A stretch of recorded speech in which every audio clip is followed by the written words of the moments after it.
Bonjour à toutes et à tous et bienvenue pour cette nouvelle pensée du jour en ce mardi 14 avril 2020.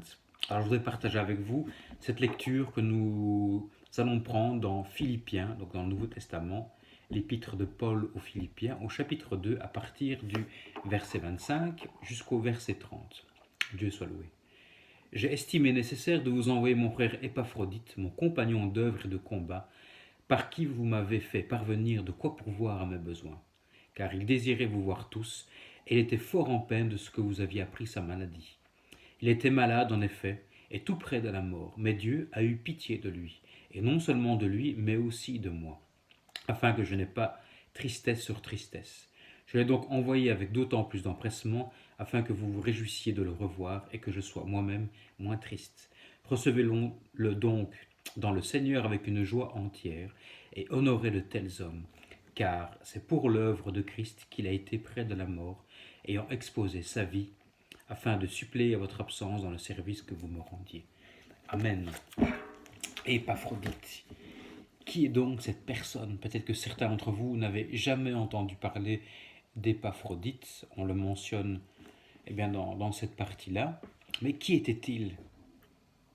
Qu'a-t-il fait? Alors, il faut savoir que Paul écrit une lettre à l'église de Philippe. L'église de Philippe, au temps de Jésus, 1er siècle, 2e siècle, quand l'Empire romain existait, c'est un petit peu au-dessus de la Grèce. Hein, oui, la Grèce avec Athènes, les petites îles, tout au-dessus, donc entre la Macédoine et la Grèce. Donc là est l'église de Philippe, c'est pour ça que Paul s'adresse aux Philippiens.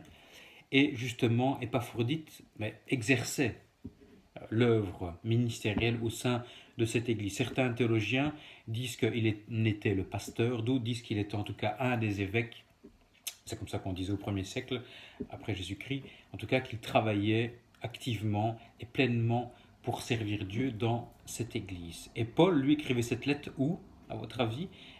En prison. Oui, Paul était en prison une bonne partie de la fin de sa vie. Et là, on est plus ou moins dans les années entre 62, 63, 64 après Jésus-Christ, où Paul continue. Et donc, ce que nous dit la parole de Dieu, c'est que Paul est très attaché à Épaphrodite et que Épaphrodite a été envoyé par l'église de Philippe pour apporter de quoi subvenir. Quand on est en prison, de quoi subvenir, c'est avant tout de l'argent pour moyenner avec les centurions, les soldats romains, en tout cas ceux qui s'occupaient de Paul, de pouvoir avoir quelques biens, parce que c'est que pouvoir écrire, avoir de l'encre, etc. Donc Épaphrodite a été envoyé, il a accepté d'être envoyé. Mais si je fais un petit focus sur Épaphrodite, vous savez, les noms ne sont jamais donnés au hasard. En tout cas, maintenant on recherche la beauté, parfois un petit peu le sens. Mais auparavant, on cherchait surtout le sens et un peu moins la beauté. Alors Épaphrodite, en grec, veut dire dévoué, favori d'Aphrodite. Et Aphrodite, on s'adressait bien sûr à la déesse grecque de l'amour. Donc on voit que Épaphrodite, qui est certainement d'origine grecque, puisqu'il œuvre dans cette église-là, dans la Macédoine et la Grèce. Donc on voit qu'il vient d'une famille religieuse grecque, on va dire païenne, voilà, dénommée comme ça, et que ses parents dévouaient un culte à Aphrodite. Et que lui, dès sa naissance, on voit qu'il est dévoué, il est destiné à adorer Dieu, Aphrodite, pardon, la déesse de l'amour, Aphrodite. On voit que dès sa naissance, ses parents avaient fait un choix de dire tu vas. Et là, on voit quelque chose d'autre, c'est qu'au chapitre 2, l'apôtre Paul fait des recommandations. Et on va voir ce changement dans la vie d'Épaphrodite, ce changement qui, je l'espère, sera aussi actif et visible dans notre vie. C'est que l'apôtre Paul fait des attentions pour dire attention, au verset 13 du chapitre 2, il dit ceci, versets 13 et 14. Faites toutes choses sans murmure et sans hésitation. Et au verset 21, il dit tous en effet cherchent leur propre intérêt et non ceux de Jésus-Christ. Or, Paul remercie Dieu d'avoir avec lui Timothée et Épaphrodite. Autrement dit, tous les autres qui sont autour de lui, qui connaissent, font des choses, mais dans leur propre intérêt. Sont-ils vraiment dévoués à Jésus-Christ? La réponse est non. Paul nous le dit non, ils sont dévoués à leur propre intérêt.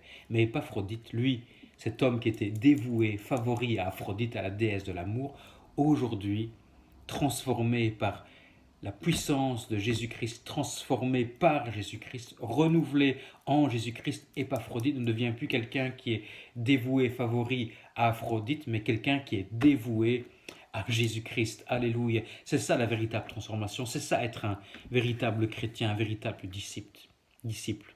C'est d'accepter de se dévouer pour travailler sans regarder à son propre intérêt, mais à l'accomplissement de la parole de Dieu. Est-ce que toi, tu es prêt à être dévoué totalement pour servir Dieu?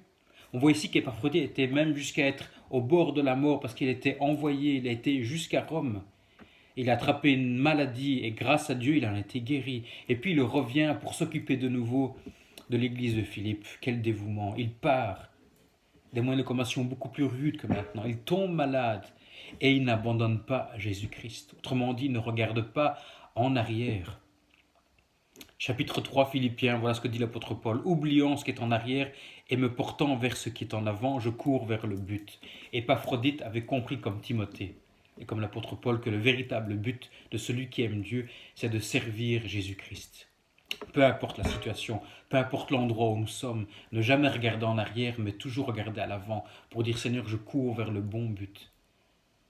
Peu importe les difficultés qui sont là, moi je veux travailler pour toi. Je veux accomplir ce que j'ai dans mon cœur. Alors là où tu es aujourd'hui, réfléchis à quel est ton dévouement envers Dieu. Ou est-ce que toi, quand tu cours vers l'avant, tu regardes toujours en arrière? Parce que si tu prends ta voiture et que, en voulant aller tout droit, tu regardes dans ton rétro, sache que tu pourras peut-être faire 10 mètres, 50 mètres sur la chance, mais tôt ou tard, tu vas faire fausse route, tu vas te cogner quelque part et tu vas te faire mal. Et c'est pas ça le plan de Dieu.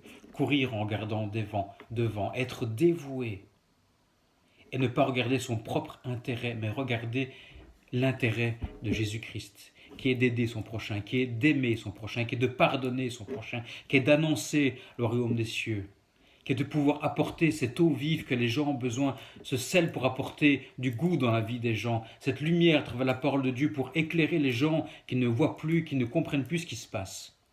Alors je vous encourage à être dévoué, à être ferme et à regarder devant, en vous appuyant sur la parole de Dieu. Alors soyez grandement bénis, soyez fortifiés encore en ce jour et on se dit demain. Amen.